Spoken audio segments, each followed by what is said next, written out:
Good afternoon. Today is Tuesday, June 12, 2018. I am Joji, and this is a very unusual time of the day and day to record my journal. But here I am. It's not that late in the afternoon. It's 4 p.m. right now when I'm recording, but we've been having some really dark days. Cloudy and rainy, and also even if it's bright, we're in the middle of winter, so probably it gets super dark by the time I'm done recording this. But it's been a long week, and I didn't want to miss the opportunity to chat with you. I wanted to record last weekend.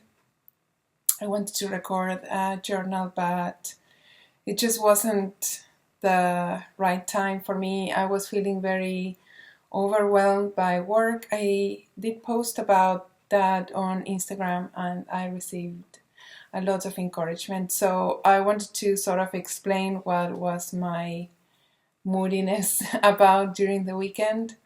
Well, I've talked several times about how I've been feeling that most of my knitting is knitting that has to do with work, and that means that there are deadlines that I have to comply with. I cannot tell a publisher that I will be a month late if they need to take a photo of a project. I cannot tell a yarn company that I won't be done with the pattern publication by the time they need to release it at the show.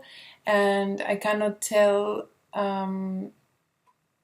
basically anyone that I said I'd be done with something by a certain date. I cannot tell them, oh, you know what, I'm tired, so I'll just do it some other time.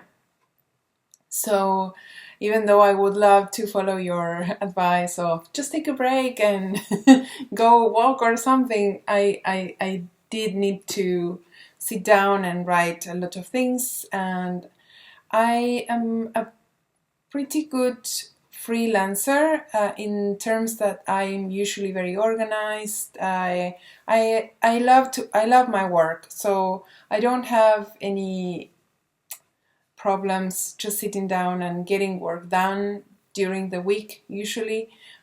And I'm also very good at taking time off during the weekend, and during holidays I try to be very conscious about taking that time to unwind and to relax and connect with my family. And last weekend it was a Sunday, and I had so much to do pending work that I woke up earlier than everyone else, and I basically just sat down in front of the computer and did a lot of translating work and a lot of typing and a lot of graphic design and editing. And by the end of that day, by the end of that Sunday, I felt that it wasn't a Sunday and that I had missed the opportunity to get ready for this week. And I wanted to record the journal, but that meant that I needed to go shower and get out of my pajamas and I don't know, brush my hair, probably brush my teeth.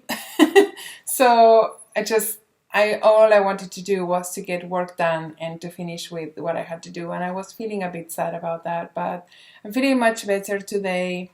I haven't been sewing. I mentioned it. I have a feeling that I've been using up all my free time in sewing, and time that I'm usually at work I've been sewing a lot, and it's just not letting me finish things that I have to finish, and therefore it's not bringing that much joy. It's just making me feel that I need to spend my free time working, and then my working time. If I spend my working time sewing, of course I need to spend my free time working.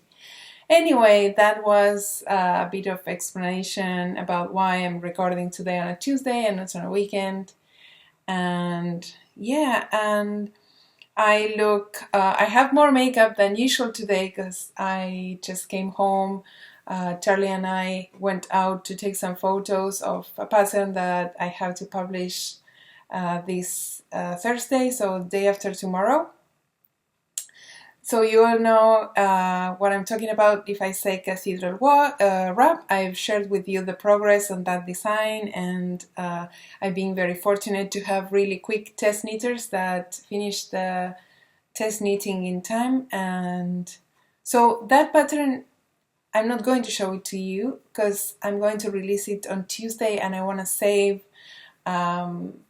my last images of it to show you next journal. But I do want to say that it's a pattern that is coming out in collaboration with Lorna's Laces yarn, and that I really enjoyed it. And today I had to get the pictures done because I need to finish the PDF, and it was the worst possible day ever to do the photos because it's very dark and it was raining. And I wanted to record this earlier, but basically Charlie and I spent a half an hour on the car just waiting for the rain to stop so I could go out sleeveless. It's very cold also, so I had to go out sleeveless and had the photos taken, and I haven't checked them, but I think they're okay, so I have to edit those, and that's why I'm wearing more makeup than I usually do for the journal. I usually don't wear too much makeup to do this. Anyway, that was a bit of update since last week. I have been working on a few new projects, but most importantly, I want to show you some finished objects that I have today. So the first one that I have to show you is my pair of Galliano socks. These are now finished and they have been blocked, and I'm crazy happy with them. I wanted to wear them yesterday, but I wanted to show them to you before they become a bit fussy. So I've been saving them to wear today because it's very cold, even though I'm sleeveless. It's because my house is warm, but my feet are always cold. So these again are Galliano socks by my friend Tracie Millar from the Grocery Girls. They are her first pattern. It's now published on Ravelry.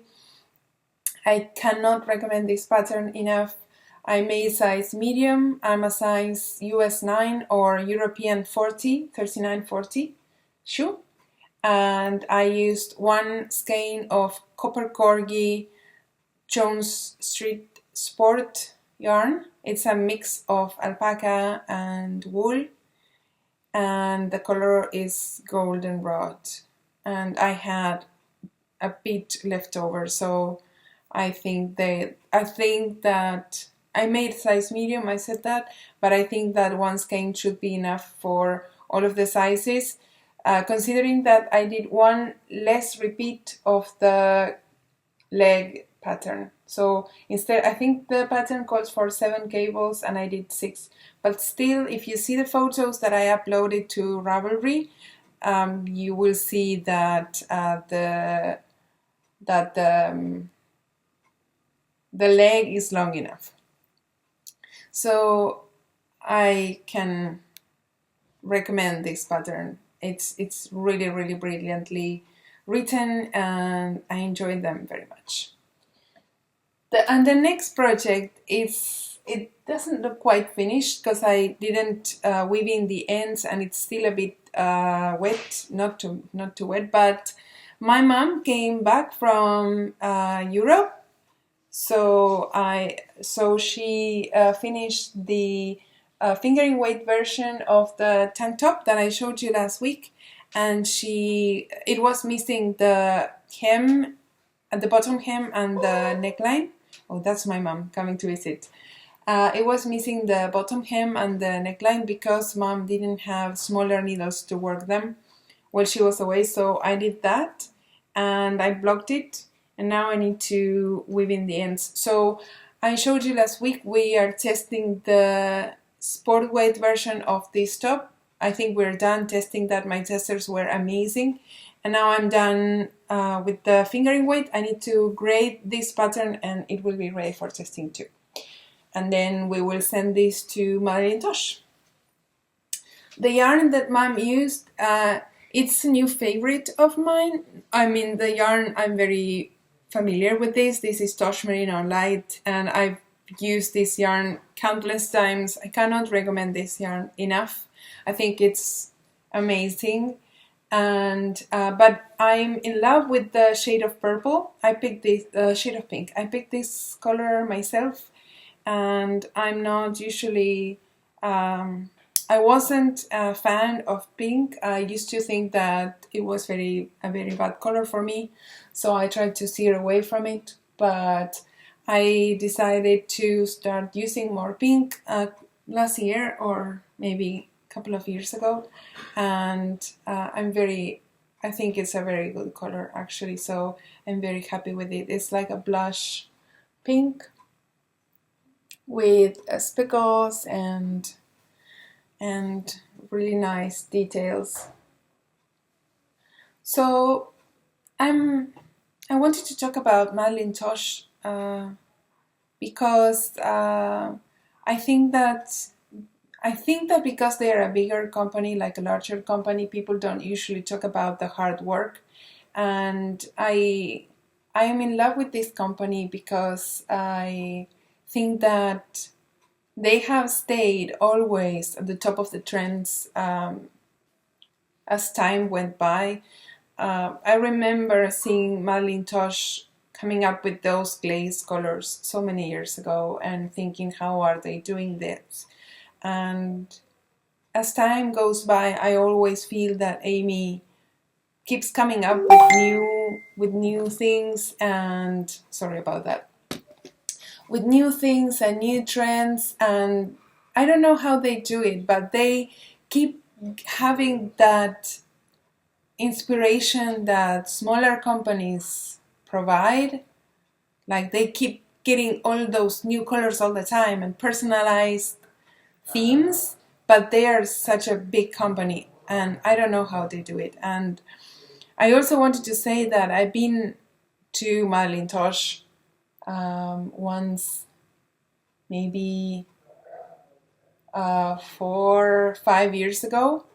I've been to, it's less than 4 years ago. So I visited their dyeing facility in Texas. It was the first time I ever traveled for work, for teaching, and we got to visit their dyeing facility.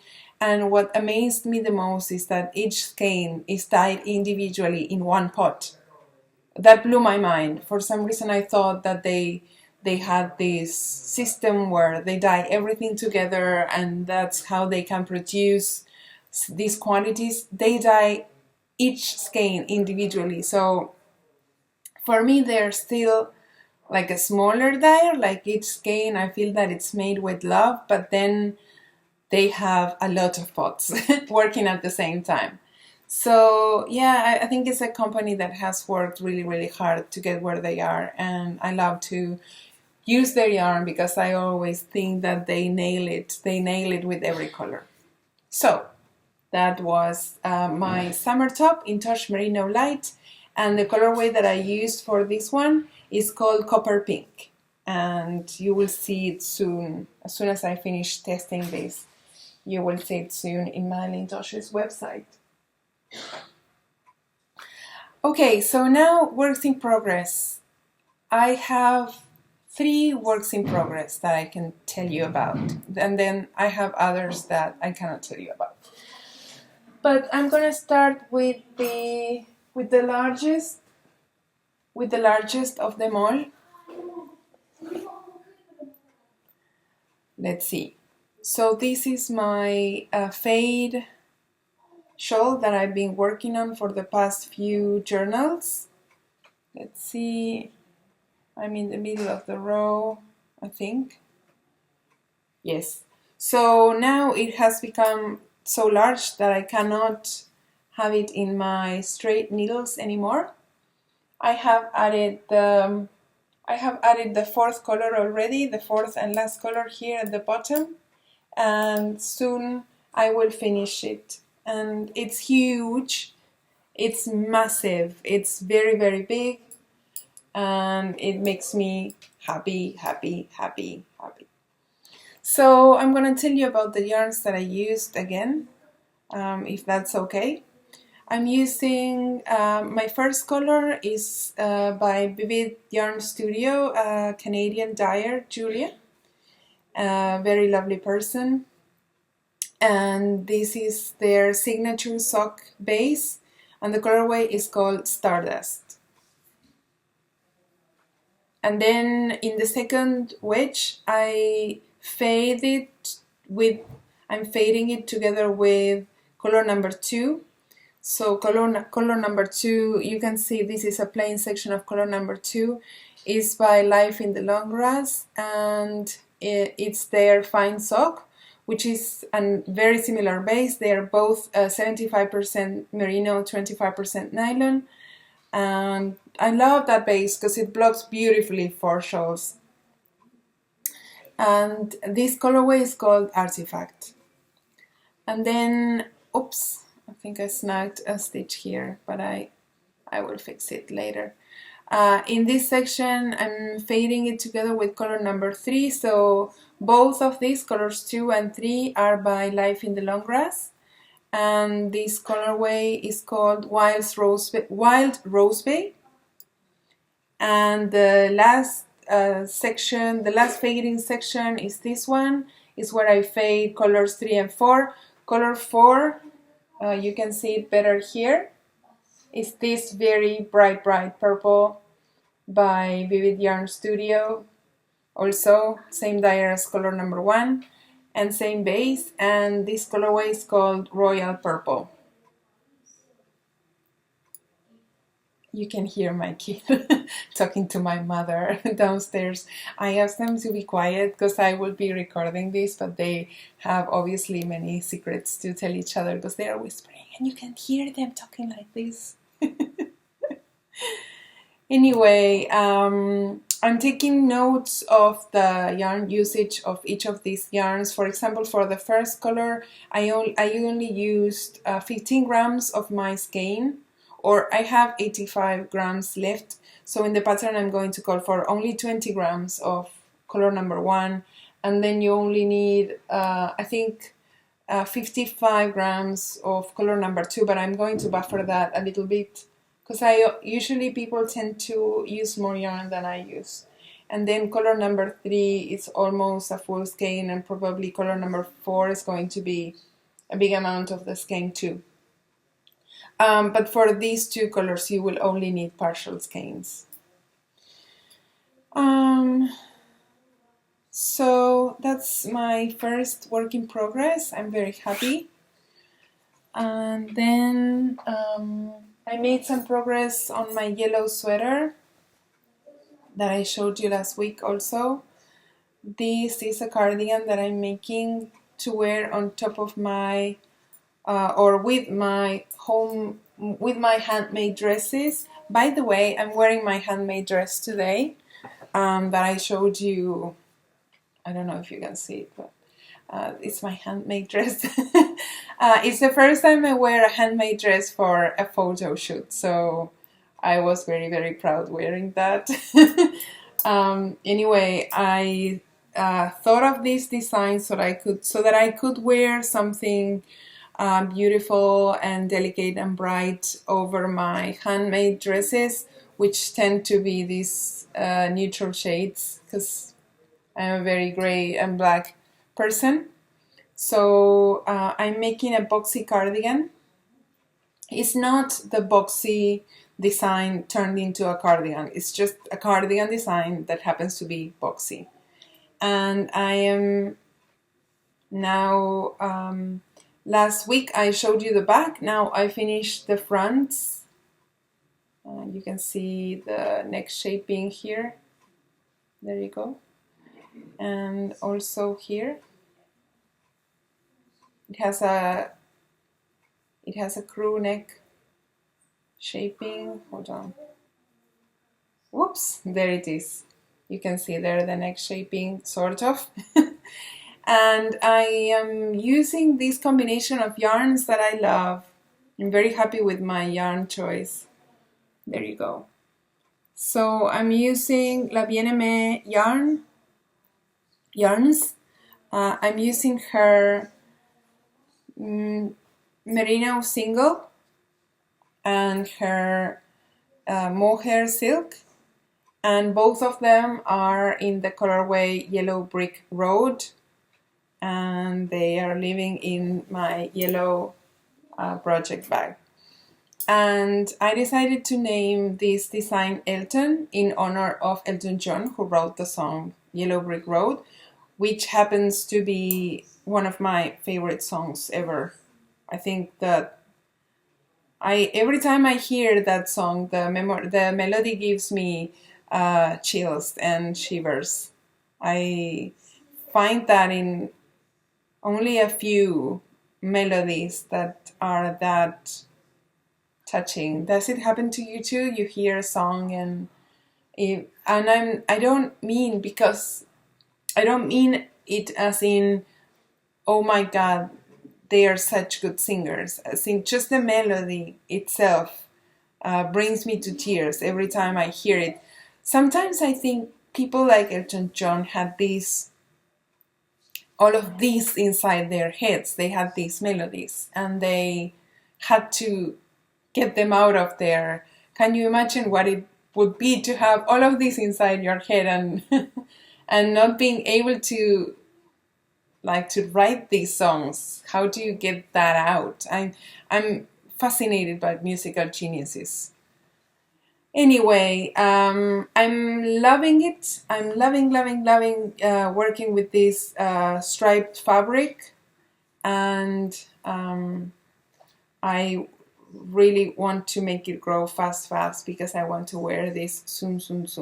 But I am having a hard time knitting fast with the mohair, with the single strand of mohair. I have to be very careful because I tend to slip stitches instead of knitting them, so I'm trying not to hurry up too much.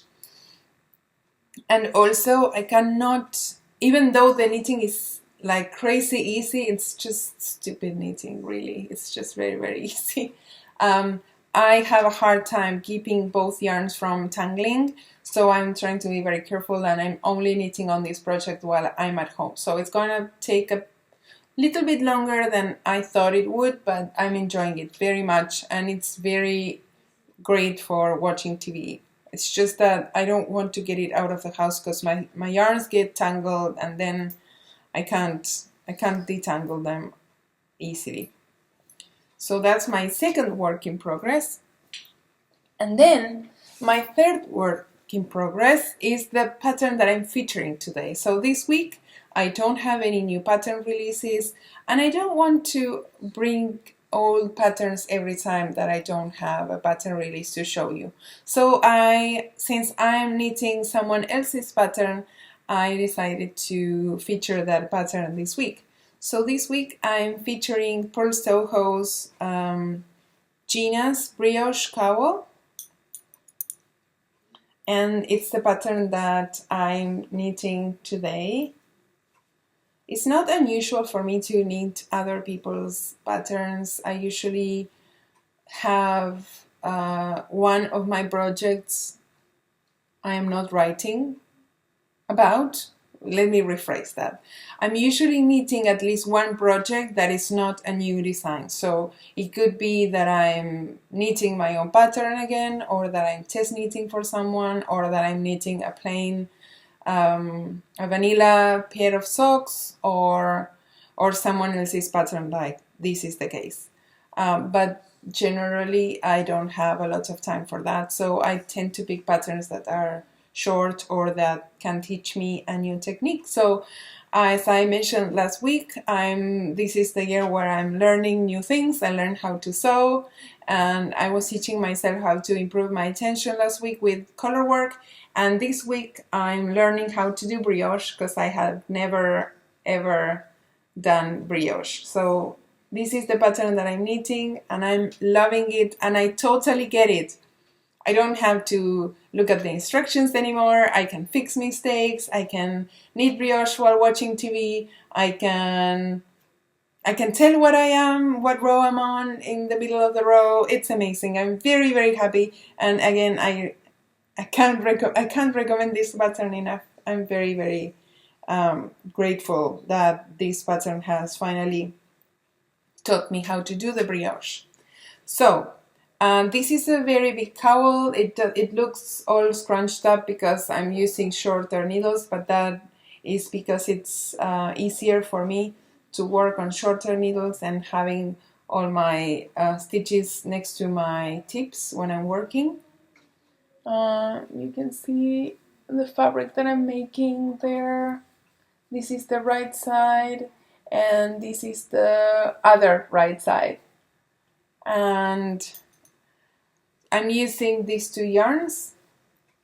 This is a 200 gram skein, so I only have one skein of this. The pattern calls for 2 skeins of each of the colors. And this is Neighborhood Fiber Company, Studio Worsted.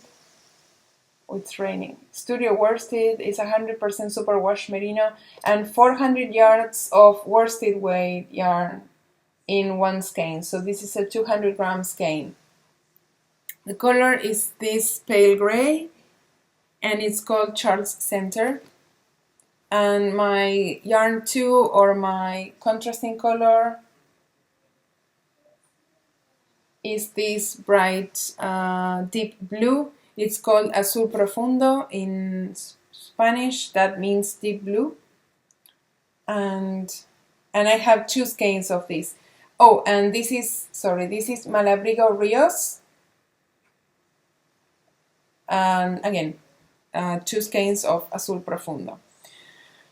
I couldn't find my bag lady. I couldn't find the person who made this bag for me. But I'm gonna keep trying. So I'm showing it again because if you made this bag for me and you gave it to me in Argentina, I would really, really love to know who you are because I love it. It's my favorite bag ever. Anyway, those are my works in progress, and I have been thinking of starting new projects, but I want to finish the shawl first, and I've been starting to write that draft, and I want to finish the pattern as soon as I finish the sample so that then I don't feel I'm overwhelmed by things that I still have to write. And probably I'm going to be taking the shawl next week on a trip because it's the only project right now that I'm working with just one color. So I already joined color number 4 and I won't be striping that with any other colors. So I don't have to detangle my colors. As you saw, the yellow cardigan uses the same color but 2 different yarns, and the brioche cowl, of course, it needs 2 colors, so I'm always trying to detangle those. I'm going to go to Uruguay on Friday, so it's only 3 days from now, less than 3 days. And I'm going to go to Uruguay's first Uruguay's second edition of the first knitting and fiber related fair. It's called Expolana and it's organized by my friend Vero, who, by the way, is my friend that I made a Spanish version of my podcast with, called Las Knitting Amigas. And she's organizing this event in Uruguay. Uruguay is a country right next to Argentina. And I'm not far from Uruguay. I mean, I'm next to the river that divides us. But there isn't a bridge that we can cross to get to Uruguay, which is a real shame. So we have to drive up to the north of the country and then through a bridge that there's another bridge up in the north. We need to use that bridge and then come down south again to Montevideo, the capital city of Uruguay, and that is an 8 to 9 hours journey. And I'm going to be knitting all the time because my husband doesn't like it when I drive and he's in the car. So I'm thinking that I'm going to be taking the fade shawl. I'm not such a fast knitter, so I don't think that I'll finish my knitting when I'm there, but I don't know. I think perhaps I should be more clever and start something else to knit while I'm there, or take one of the stripe projects with me.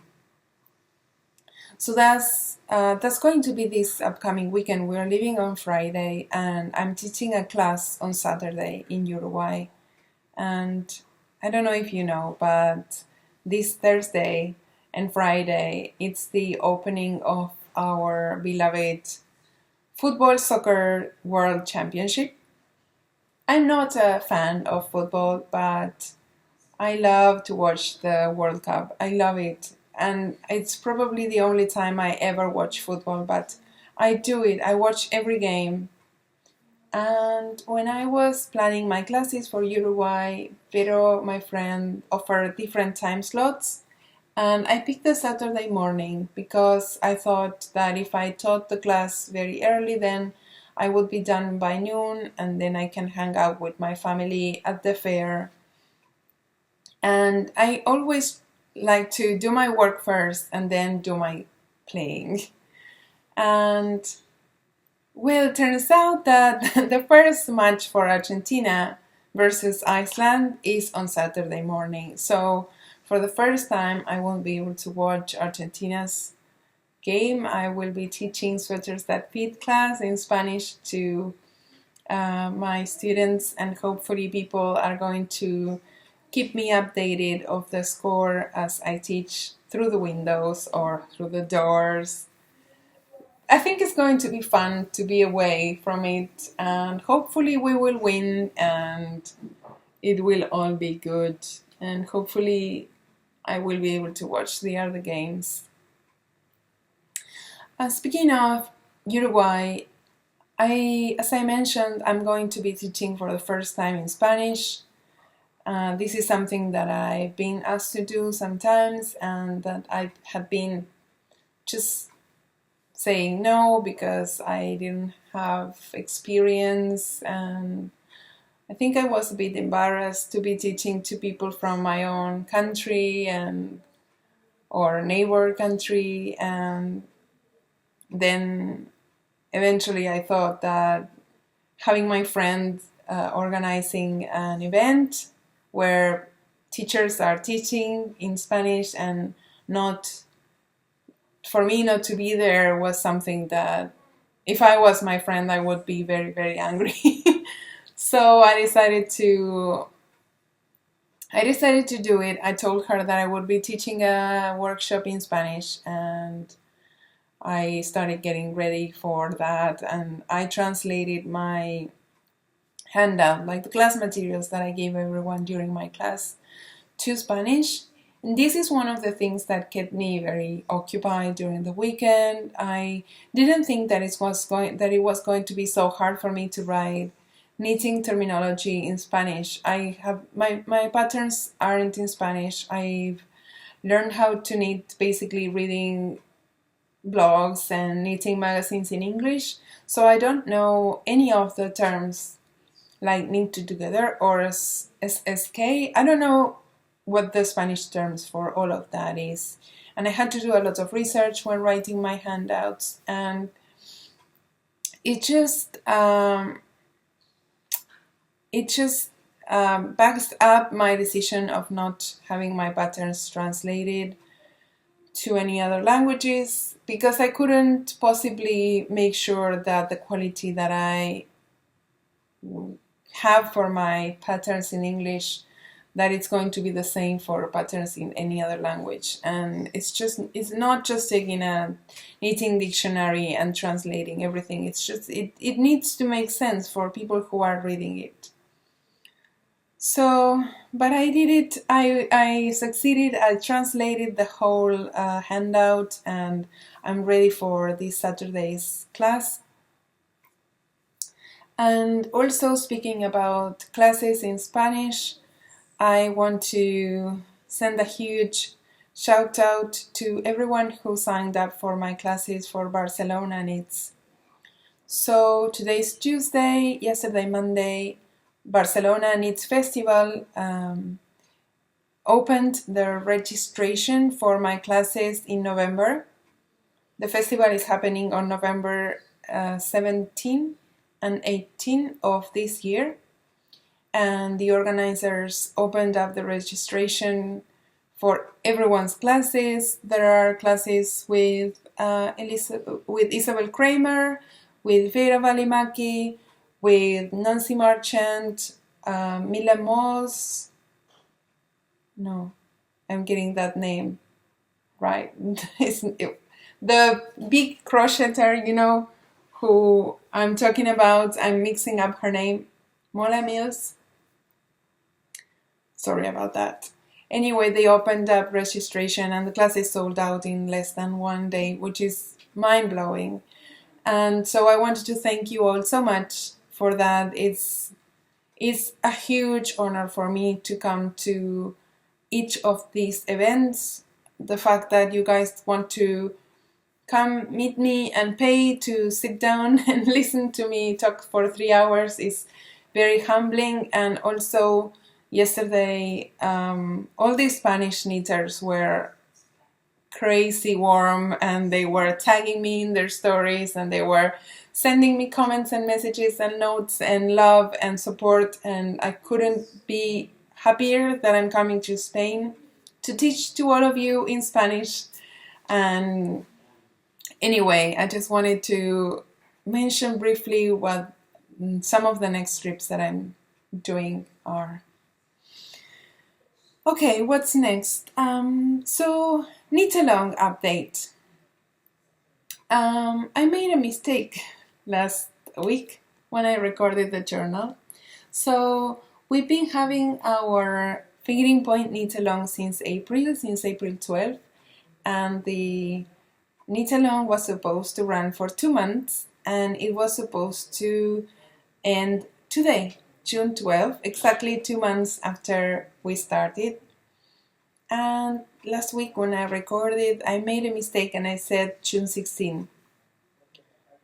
I don't know why, but I was thinking, what's the fair thing? Is it fair to extend it for 4 days? But then everyone who rushed the last minute to get the knitting done before the original date might get upset because I'm extending it, and then more people have chances. So last night I decided that I'm going to draw 2 prizes.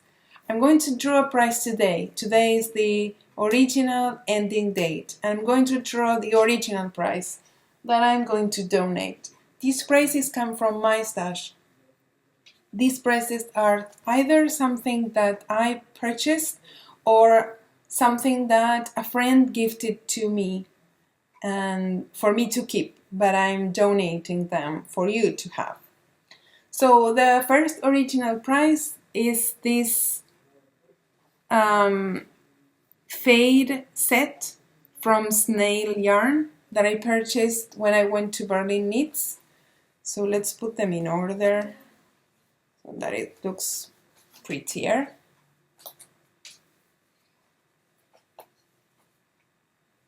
Okay, there they are.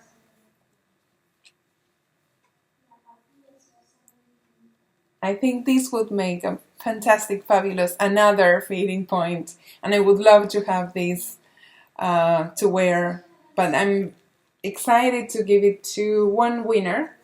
These are 5 skeins of, it's a gradient set of 100% superwash merino, single ply. It's 400 yards per skein, and the colorway name is called Slate, and it comes numbered from Slate 1 to Slate 5. Okay, so I'm going to draw that now. Let me pull out my random number generator. Okay, and I'm going to check right now how many posts we have on the FO thread. Okay, so right now we have 194 posts, although some of those posts have been deleted because because some people left comments there. So we're gonna check if the number is valid, if there's a post for that number, and otherwise I'm going to draw another number. So I'm entering from 2 to 194, and the resulting winner is 163. Let me see whose post is that.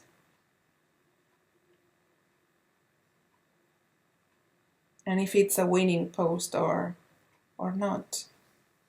Okay, yes, oh my goodness, I saw this and I love it. Okay, so the winner is Colleen 23. Let's see, Colleen 23. And she made an amazing version. She says it's my first Knit Along and my first time using Primrose Yarn Company, and she absolutely loves the wrap. I'm gonna try to pull out the photo of the wrap she made. She used Primrose. Congratulations, Colleen, you just won another set. I hope you like it, and of course you can make anything. You don't need to make another fading point. I'm going to contact Colleen and I'm going to be shipping this price after I draw another price. So since last week I told you that you had until, let me see if I can turn on the lights. Sorry. I don't think that makes it any better, but tonight's nighttime edition of Hockey's Journal. So since I told you last week that we had until June 16 to enter, I thought that it was also fair that you get an opportunity to win something if you enter until this weekend. So I picked a second prize, and this project bag was gifted to me by beautiful sister. She has a beautiful Etsy shop, beautiful sister with a Y, so it's beautiful, SYSTER.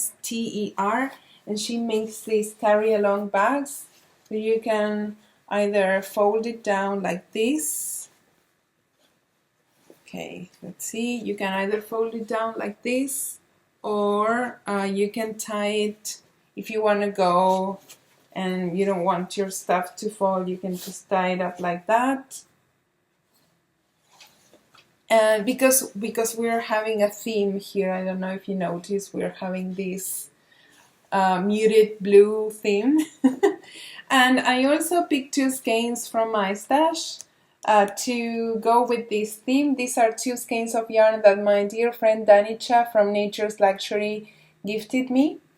So this won't be enough for a fading point, but it's enough for any of my two color shawls like Pure Joy or At Dawn, or I don't know, do I have any? I should work on more two-color shawls. Anyway, this is La Parisienne yarn. Danica is in Germany. She's Swiss, but she's in Germany. And this is 100% voile or wool. And yeah, it's a really nicely plied yarn. Danica has these really classy, beautiful colors, and I hope that you like your prize. And I'm going to draw this during next journal. I'm going to close the thread on June 16, and I'm going to draw a winner for this second prize. The project bag and the yarn is going to be the second prize, and everyone is going to have an opportunity to win this second prize, except for Colleen, who already won the fading point set. So I hope that's a good solution, and I'm always happy to give away more prizes. And yes, so thank you everyone who posted the finished photos in the FO thread. I don't know if you noticed that I have new piece of furniture behind me. Charlie went out and bought me this today, and it's making me incredibly happy. I want to spend all my time here now.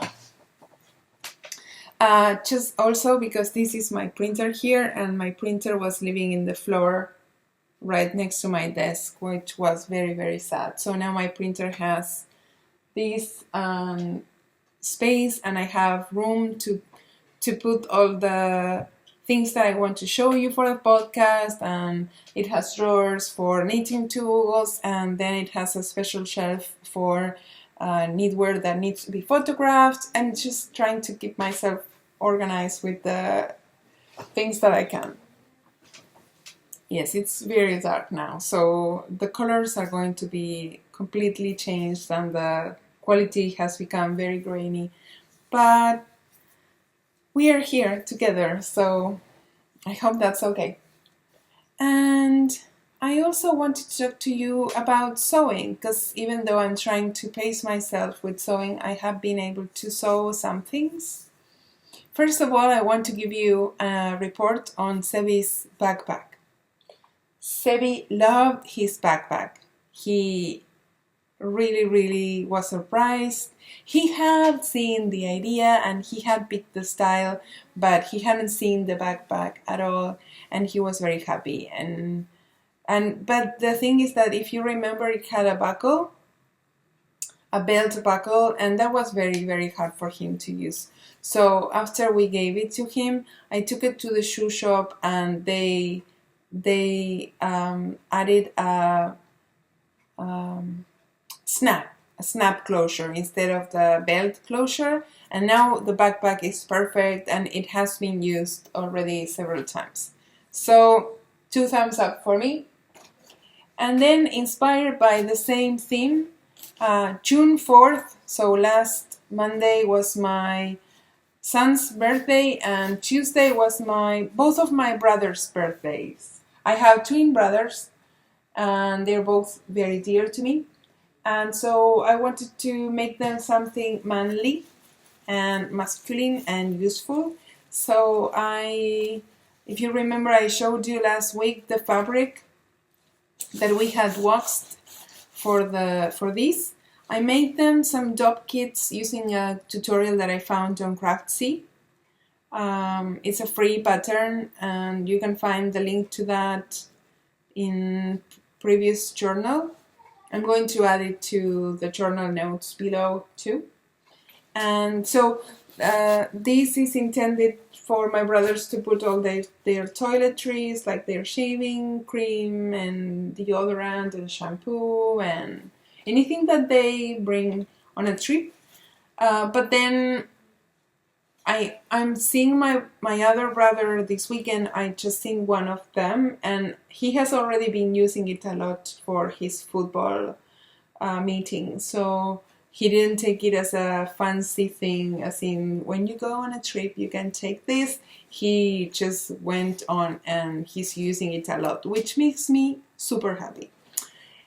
So basically I waxed canvas myself, and this is black canvas with beeswax, and then I lined it with I put some fabric inside so that it would keep its shape, some yarn, sorry, and then I lined it with this silvery material so that it's waterproof or water repellent, and it turned out very well. I think my brother really liked it. As soon as he saw it, he said, "Oh my God, I needed this. I'm going to use it a lot." And I still think that it's something handmade, but looks very masculine. He loved receiving it. And of course, Charlie helped me add these handles with that leather that I bought some time ago. And we didn't try again with the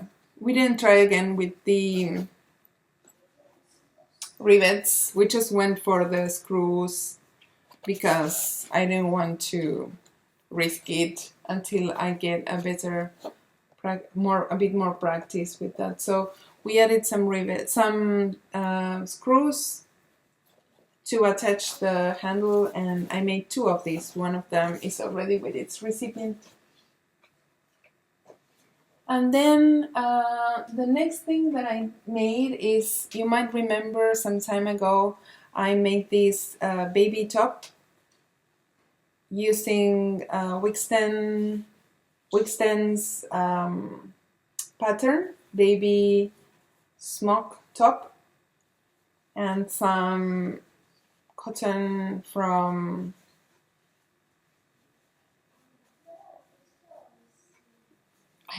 I won't remember the brand's name.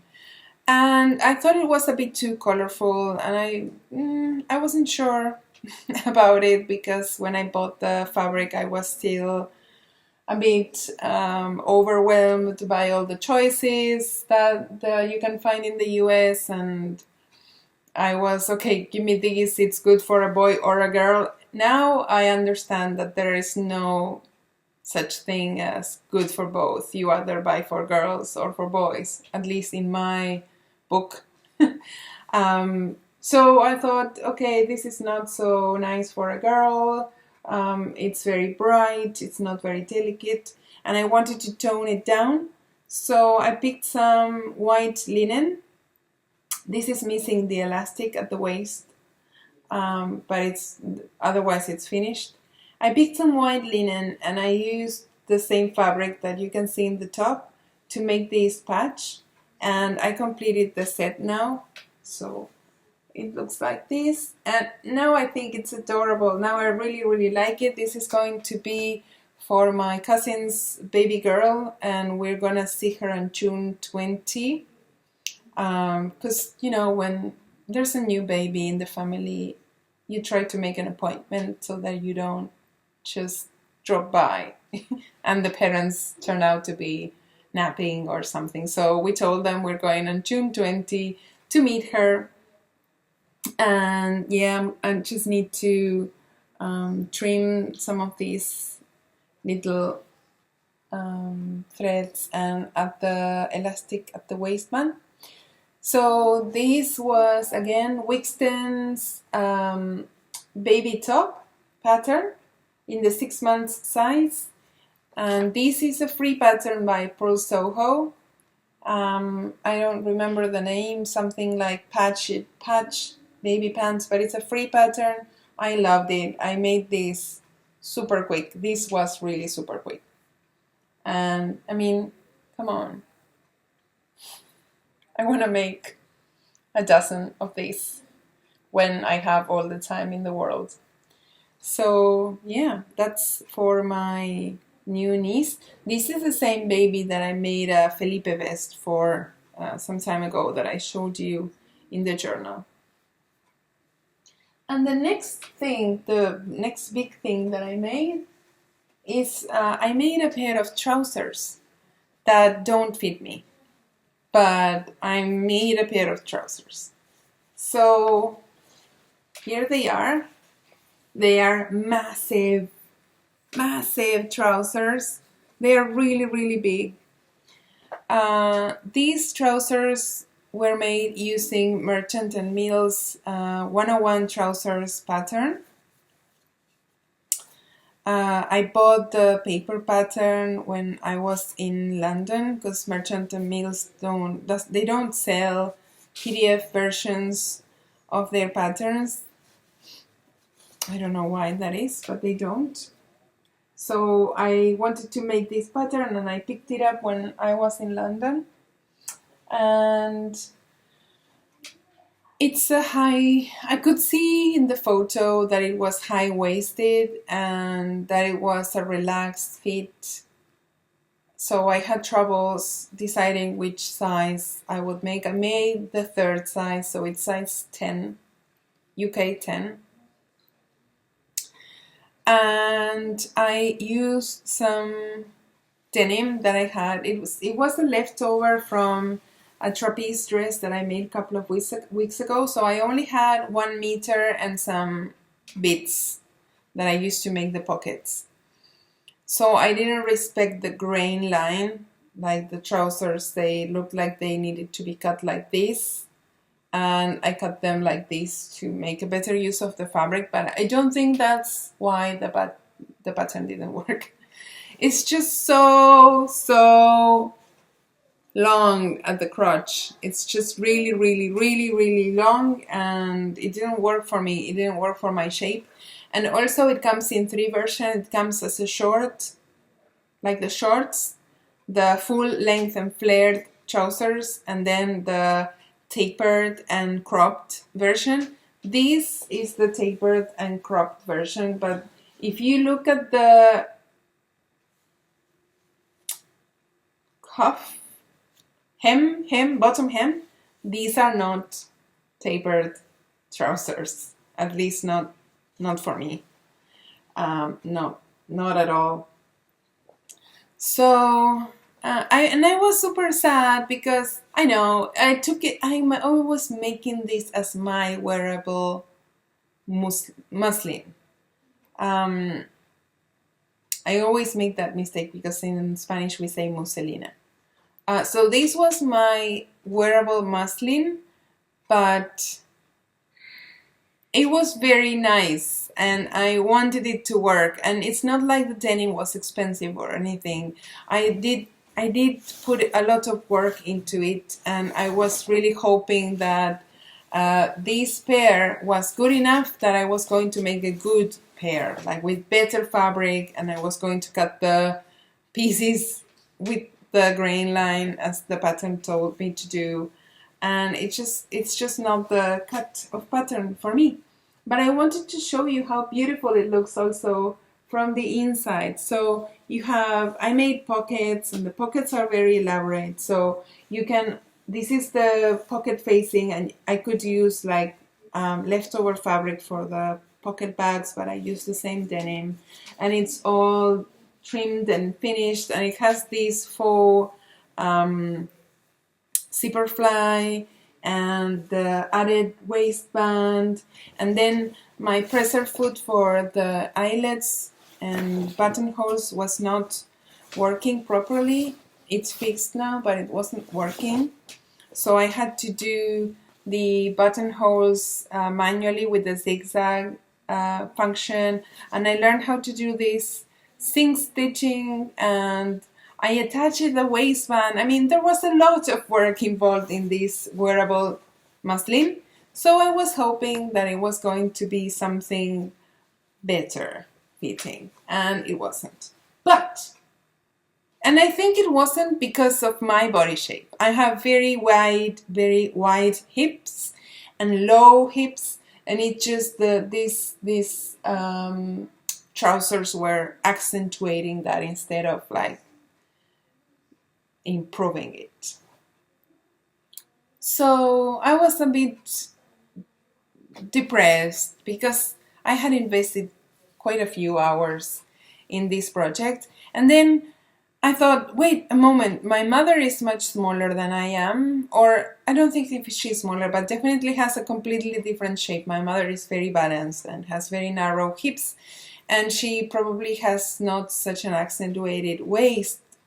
So I called mom and told her, you know, I've been making these trousers. She knew what I was making, and she immediately said, I'll take them. I'm sure they'll work for me. So she came by, she tried them on, and they actually worked super for her. You can find a photo on my Instagram, which made my work absolutely worth it. And now I'm so happy, because I know this is a good style for mom. If I ever want to make trousers for her again, I can definitely make her these pants again. And she's very satisfied with my workmanship making her the trousers. So I just kept them here because I wanted to show them to you here in the journal. But now that she's downstairs, I'm gonna go and give her my gift to her. So I think that's gonna be it for today. I'm just gonna check if I had taken notes of anything else.